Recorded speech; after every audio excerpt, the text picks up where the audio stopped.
Hello students, I am Shahir Hussain and I will teach you physics, and today we will start with the introduction. तो आज ये हमारा, जैसा आप सभी लोग जानते हैं, पहला लेक्चर है फिजिक्स. आज हम स्टार्ट करने जा रहे हैं क्लास 11th का.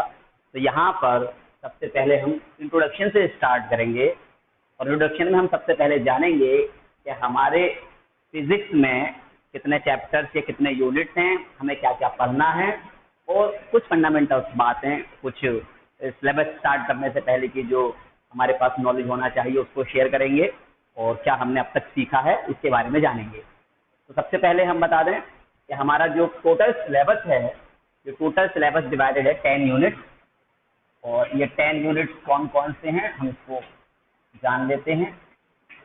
तो हमारे पास सबसे पहला यूनिट जो होगा वो होगा यूनिट एंड मेजरमेंट, या हम जिसको कहते हैं सिर्फ मेजरमेंट. मेजरमेंट होगा हमारा पहला यूनिट.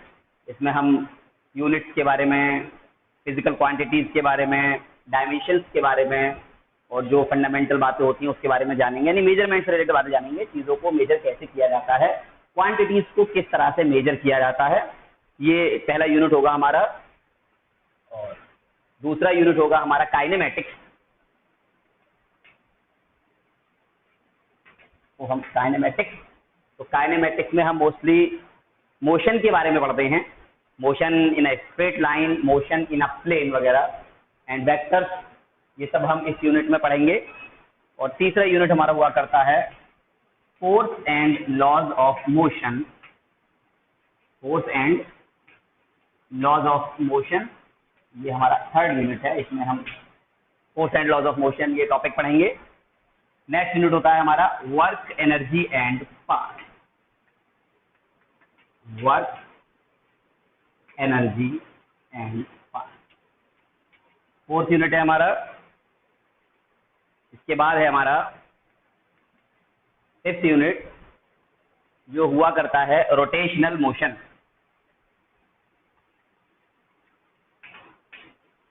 ये रोटेशनल मोशन है हमारा. और system of particle. System of particle यानी कि यहाँ पर स्टार्ट में जब हम पढ़ते हैं मोशन के बारे में, यहाँ तो ये मोशन होता है पूरे ऑब्जेक्ट के मोशन के बारे में पढ़ते हैं. लेकिन यहाँ पर हम क्या पढ़ेंगे, rotational motion on system of particles, यानी कि वो जो ऑब्जेक्ट किन पार्टिकल से मिलकर बनी है, उस छोटे से छोटे पार्टिकल का भी क्या मोशन होगा, उससे रिलेटेड हम स्टडी यहाँ करेंगे. और फिर इसके बाद हमारे पास हुआ करता है ग्रेविटेशन. यहाँ ग्रेविटेशन है हमारे पास नेक्स्ट यूनिट. के बाद है हमारे पास मैकेनिकल प्रॉपर्टीज ऑफ मैटर.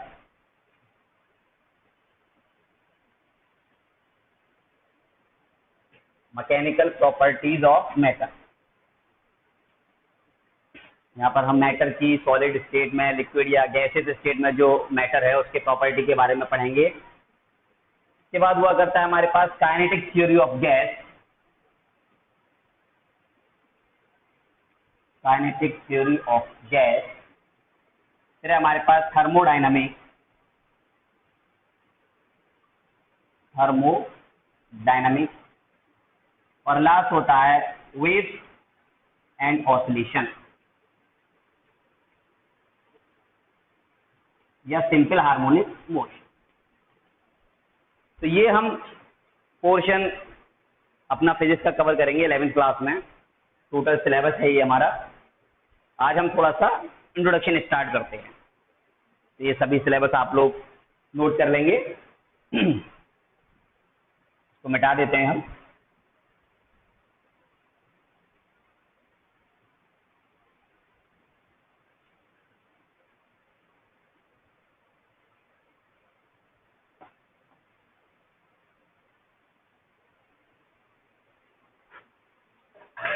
तो आज हम थोड़ा सा बेसिक नॉलेज लेते हैं. तो पहला है मेरे पास क्वेश्चन बच्चों के लिए, व्हाट इज साइंस. पहला क्वेश्चन बच्चों से पूछते हैं, व्हाट इज साइंस. बचपन से बहुत छोटी क्लासेस से हम पढ़ते आ रहे हैं साइंस को, साइंस एज अ सब्जेक्ट हम पढ़ते आ रहे हैं। Third, fourth, fifth, six, seventh, eighth, सभी क्लासेस में हम अलग अलग पढ़ते आ रहे हैं साइंस के बारे में। और हम साइंस में क्या पढ़ते हैं, तो यहाँ से क्वेश्चन आता है हमारे पास, what is science and with what it deals. ये क्या डील करते हैं, हम इसमें क्या पढ़ते हैं और साइंस होता क्या है। तो अगर हम कॉमन एग्जाम्पल्स और कॉमन एक्सपीरियंस देखें तो हमारे साइंस के अंदर बहुत सारी जो यूनिवर्स है हमारा, जो हमारा सराउंडिंग है, उससे रिलेटेड जो भी फिनोमिना हैं या जो भी इंसिडेंट होते हैं नेचर में, मोस्टली हम उन्हीं की स्टडी किया करते हैं। सपोज हम बचपन से पढ़ते आ रहे हैं और हमने बचपन में पढ़ा अर्थ रोटेट ऑन इट्स एक्सिस। हमने पढ़ा था अर्थ अपनी एक्सिस पर रोटेट किया करता है। हमने ये भी पढ़ा था अर्थ रिवॉल्व अराउंड द सन, अर्थ सन के अराउंड रिवॉल्व करता है। हमने लाइटनिंग पढ़ा, थंडरिंग पढ़ा, रेनिंग पढ़ा, किस तरह से रेन हुआ करती है, बादल कैसे बना करते हैं, अर्थक्वेक या नेचुरल डिजास्टर जो है वो कैसे आया करते हैं, अर्थक्वेक कैसे क्या हुआ करता है, फ्लड कैसे आया करते हैं ना, सूरज सुबह में निकलता है शाम में छिप जाता है। तो बहुत सारे फिनोमिना हम पढ़ते आ रहे हैं। फिर थोड़ा आगे बढ़े, हम हायर क्लासेस में आए तो हमने फोर्स पढ़ा, हमने फ्रिक्शन पढ़ा, ठीक है, हमने मोशन भी पढ़ा। उसके बाद में हमने अपने सराउंडिंग में होने वाले बहुत सारे जो फिनोमिना है उनकी स्टडी की, जैसे रिफ्रैक्शन, रिफ्लेक्शन। ये सब क्या है, ये सब हमारे आसपास नेचर में होने वाली घटनाएं, होने वाले इंसिडेंट हैं, होने वाले फिनोमिना है, और इनके बारे में हम स्टडी करते हैं कहाँ, साइंस में। लेकिन एक डेफिनेशन बनाएगी साइंस की, यानी कि जो हो रहा है वो हमें दिख रहा है, जो भी हमारे आसपास हो रहा है वो हमें दिख रहा है, उसकी जो स्टडी है, यानी कि स्टडी ऑफ और systematic study of fact, we can say the systematic study of fact is called science. ये बहुत छोटी सी और सिंपल सी डेफिनेशन है, और ये अपने आप में कंप्लीट डेफिनेशन भी है। Systematic study of fact is called science. बड़ा सिंपल सा वर्ड है और सिंपल सी एक लाइन है ये, इसमें सब कुछ आता है।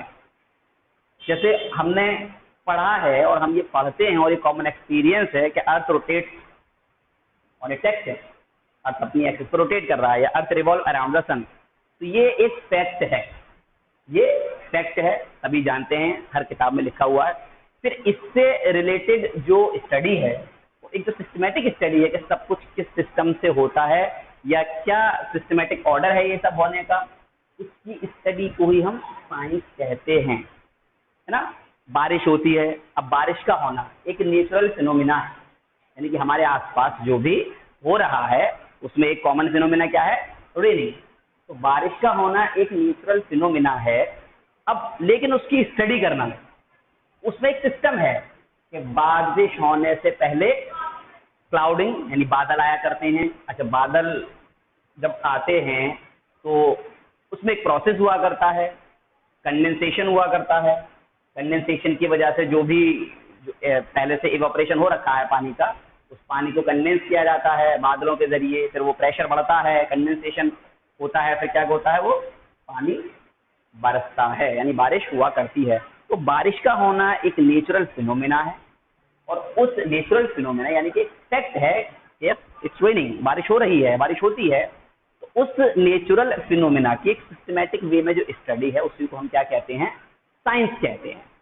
यानी कि और जो साइंस है वो क्या है, एक लॉ के अकॉर्डिंग, सिस्टम के अकॉर्डिंग, कहाँ क्या लॉ चल रहा है, किस लॉ के अकॉर्डिंग क्या काम हो रहा है।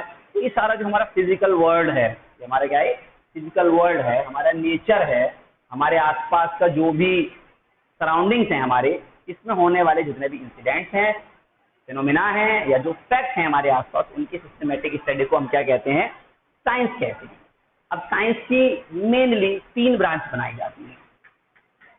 साइंस को हमने physics, chemistry and biology.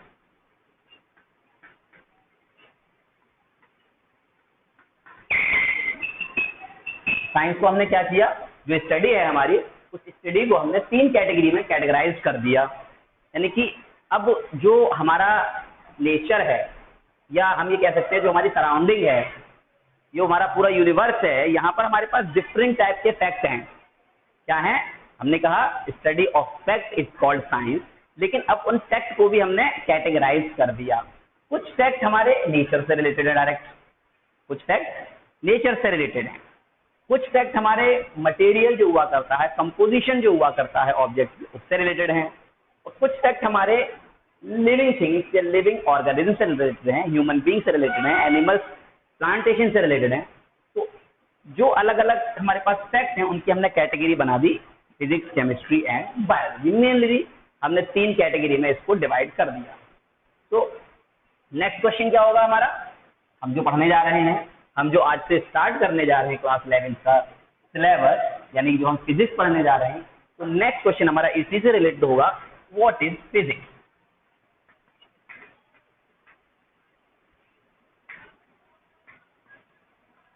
What is physics. अब जो हमने फैक्ट पढ़े, उन फैक्ट को कैटेगराइज कर लो। तो फिजिक्स में किस तरह के फैक्ट आते हैं? फिजिक्स की बड़ी छोटी सी डेफिनेशन दी जाती है, the branch of science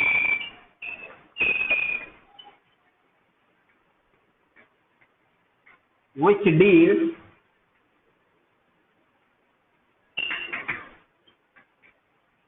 with the nature and natural phenomena.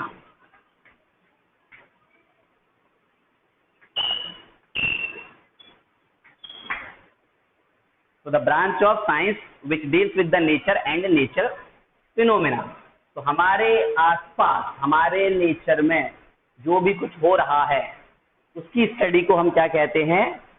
Physics कहते हैं। फिजिक्स बहुत सारे लॉ को फॉलो किया करते हैं, और इसकी स्टडी हम बहुत सारे लॉज के अकॉर्डिंग पढ़ा करते हैं। इसको समझने के लिए जो हमारा नेचर है, या जो नेचर से रिलेटेड फिनोमिना है, उसको समझने के लिए हमें बहुत सारे लॉ की रिक्वायरमेंट होती है। उन लॉ के अकॉर्डिंग जब हम नेचर की स्टडी करते हैं, तो उस स्टडी को हम कहा करते हैं physics. Now we have fundamental forces in nature. तो there are some fundamental forces in our nature. हमारे नेचर में कुछ फोर्सेस हैं जो हमेशा लगते हैं, हमेशा एक्ट करते हैं, जिन फोर्सेस को हम क्या कहते हैं? फंडामेंटल फोर्सेस कहा करते हैं, जो 4 टाइप के हुआ करते हैं। तो सबसे पहला जो फंडामेंटल फोर्स है हमारा, वो है ग्रेविटेशनल फोर्स। Gravitational force.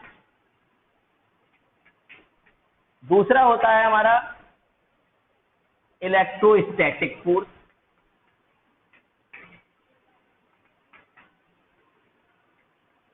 तीसरा हुआ करता है हमारे पास weak nuclear force.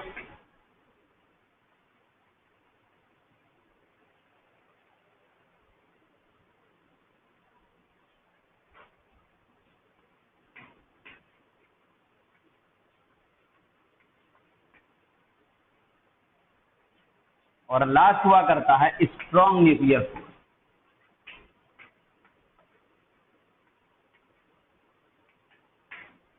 These are the 4 fundamental forces found in nature.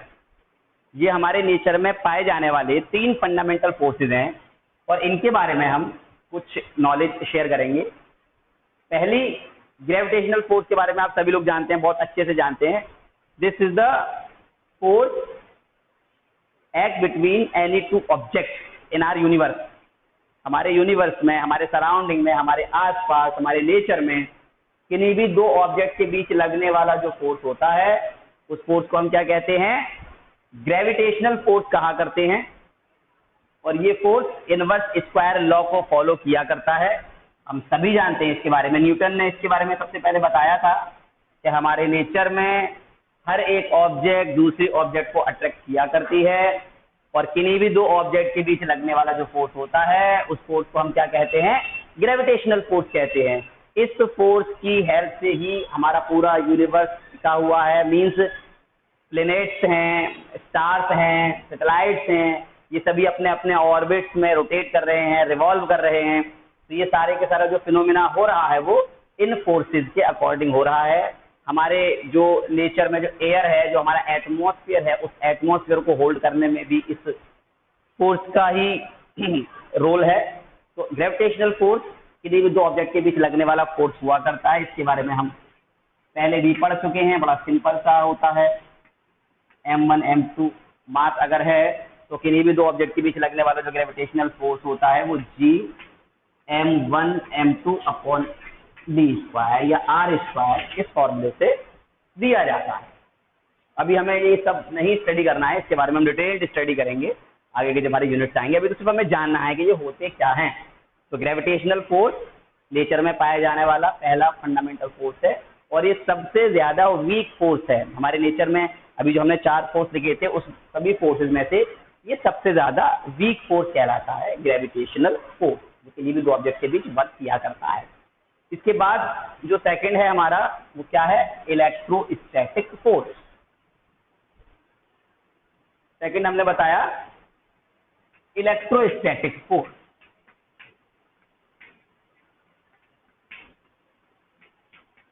Electrostatic का मतलब है इलेक्ट्रॉन्स, प्रोटॉन्स या इलेक्ट्रॉन प्रोटॉन, प्रोटॉन इलेक्ट्रॉन्स, और we can say the force between any two charges. तो किन्हीं भी दो चार्जेस के बीच लगने वाले फोर्स को हम इलेक्ट्रोस्टैटिक फोर्स कहा करते हैं। और ये फोर्स ग्रेविटेशनल फोर्स से बहुत ज्यादा स्ट्रांग हुआ करता है क्योंकि ये बहुत छोटे पार्टिकल्स यानी चार्जेस के बीच एक्ट किया करता है। और किन्हीं भी दो चार्जेस के बीच लगने वाला फोर्स क्या कहलाएगा, इलेक्ट्रोस्टैटिक फोर्स कहलाएगा। जब हम एटम पढ़ते हैं तो हम एटम में पढ़ते हैं कि इलेक्ट्रॉन प्रोटॉन के चारों तरफ, प्रोटॉन न्यूक्लियस में होता है और इलेक्ट्रॉन प्रोटॉन के चारों तरफ रिवॉल्व किया करता है। ये इस तरह से पॉजिटिव चार्ज होता है, इसके रिवोल्यूशन हुआ करता है इलेक्ट्रॉन्स का। तो ये जो इनके बीच जो बाउंडेशन है, जो बॉन्ड है, वो किसकी वजह से होता है, इलेक्ट्रोस्टैटिक फोर्स की वजह से होता है। तो किन्हीं भी दो चार्जेस के बीच लगने वाले फोर्स को हम इलेक्ट्रोस्टैटिक फोर्स कहते हैं। और ये भी इसी तरह से होता है, सेम ग्रेविटेशनल फोर्स की तरह का मैग्नीट्यूड दिया जाता है। ये दो चार्जेस हैं, एक दूसरे से r डिस्टेंस पर रखे हुए हैं, तो इनके बीच जो फोर्स होगा वो k q1 q2 upon r square होता है, जहाँ k की अपनी एक अलग वैल्यू हुआ करती है। ये यूनिट 1/4 पाई एप्सिलॉन नॉट पढ़ते हैं और ये 9 × 10⁹ ये इसका यूनिट हुआ करता है। ये इलेक्ट्रोस्टैटिक फोर्स हुआ करता है बिटवीन टू चार्ज। इसके बारे में भी डिटेल्ड स्टडी हम 12th क्लास में करेंगे। अभी तो सिर्फ हमें सिर्फ ये जानना है कि इलेक्ट्रोस्टैटिक फोर्स क्या हुआ करता है। तो किन्हीं भी दो चार्जेस के बीच लगने वाले फोर्स को हम इलेक्ट्रोस्टैटिक फोर्स कहा करते हैं। ये ग्रेविटेशनल फोर्स से ज्यादा स्ट्रांग हुआ करता है और ये नेचर में मौजूद है, हम अप्लाई नहीं करते या किसी और वजह से अप्लाई नहीं होता है। नेचुरली दो चार्जेस के बीच में लगने वाला फोर्स है ये, इसीलिए इसको फंडामेंटल फोर्स कहा गया है। नेचर में ये भी फंडामेंटल फोर्स मौजूद है। थर्ड एंड फोर्थ जो है हमारे पास वो कौन से फोर्सेज हैं, न्यूक्लियर फोर्सेज। तो न्यूक्लियर फोर्सेज यानी उस न्यूक्लियर फोर्स को हमने दो पार्ट में डिवाइड किया है। तो पहला हमने बताया यानी थर्ड है weak nuclear force. Weak nuclear force और strong nuclear force.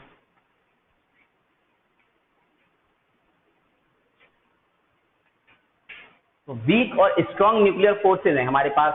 Nuclear force जैसा कि नाम से पता चल रहा है, न्यूक्लियर यानी कि जो एटम है और एटम के न्यूक्लियस के अंदर जो पार्टिकल्स मौजूद हैं, एटम के न्यूक्लियस में हमारे पास क्या होता है, प्रोटॉन एंड न्यूट्रॉन हुआ करता है। इसके अलावा बहुत सारे और छोटे छोटे पार्टिकल्स हुआ करते हैं, हम मैसॉन, पॉजिट्रॉन, एंटी न्यूट्रॉन और बहुत सारे इसी तरह के मैसॉन के भी टाइप होते हैं। तो इस तरह के और भी पार्टिकल्स हमारे न्यूक्लियस के अंदर मौजूद रहा करते हैं। तो उन सभी पार्टिकल्स के बीच में लगने वाले फोर्स को हम न्यूक्लियर फोर्स कहा करते हैं। अब उसी में ये दो तरह में डिवाइड कर दिया जाता है, एक वीक न्यूक्लियर फोर्स और दूसरा स्ट्रॉन्ग। लेकिन ये कॉमनली क्या कहलाता है, सिर्फ न्यूक्लियर फोर्स ही हम इसको कहते हैं। तो किन्हीं भी सब एटॉमिक पार्टिकल्स के बीच या प्रोटॉन, न्यूट्रॉन और उसके साथ मौजूद जो न्यूक्लियस के अंदर पार्टिकल्स हैं उनके बीच लगने वाला फोर्स न्यूक्लियर फोर्स कहलाता है। ये स्ट्रांग भी होता है, कुछ पार्टिकल्स के बीच में स्ट्रांग होता है, जैसे प्रोटॉन प्रोटॉन हो गया, प्रोटॉन न्यूट्रॉन हो गया, न्यूट्रॉन न्यूट्रॉन हो गया। इन पार्टिकल्स के बीच लगने वाला जो फोर्स होता है वो बहुत ही ज्यादा स्ट्रांग होता है, उसे हम स्ट्रांग न्यूक्लियर फोर्स कहते हैं। और ये जो फोर्स होते हैं ये strongest force found in the nature, जो हमारे फंडामेंटल फोर्सेज हैं नेचर में, उनमें सबसे ज्यादा स्ट्रॉन्गेस्ट फोर्स हुआ करते हैं ये न्यूक्लियर स्ट्रॉन्ग न्यूक्लियर फोर्स, जो प्रोटॉन न्यूट्रॉन या न्यूट्रॉन न्यूट्रॉन प्रोटॉन प्रोटॉन के बीच लगा करते हैं। इसके अलावा जो छोटे छोटे पार्टिकल्स होते हैं, जो रेडियो एक्टिविटी में जो गामा रेज निकलती हैं, बीटा रेज निकलती हैं, उनके साथ में जो छोटे छोटे और भी पार्टिकल्स होते हैं, उसके बीच लगने वाला फोर्स जो होता है वो भी न्यूक्लियर फोर्स होता है, लेकिन वो थोड़ा वीक हुआ करता है। तो ये 4 फंडामेंटल फोर्सेस हुआ करते हैं हमारे नेचर में। ठीक है, इसके आगे हम यूनिट्स, मेजरमेंट, क्वांटिटीज पढ़ेंगे, वो हम नेक्स्ट लेक्चर में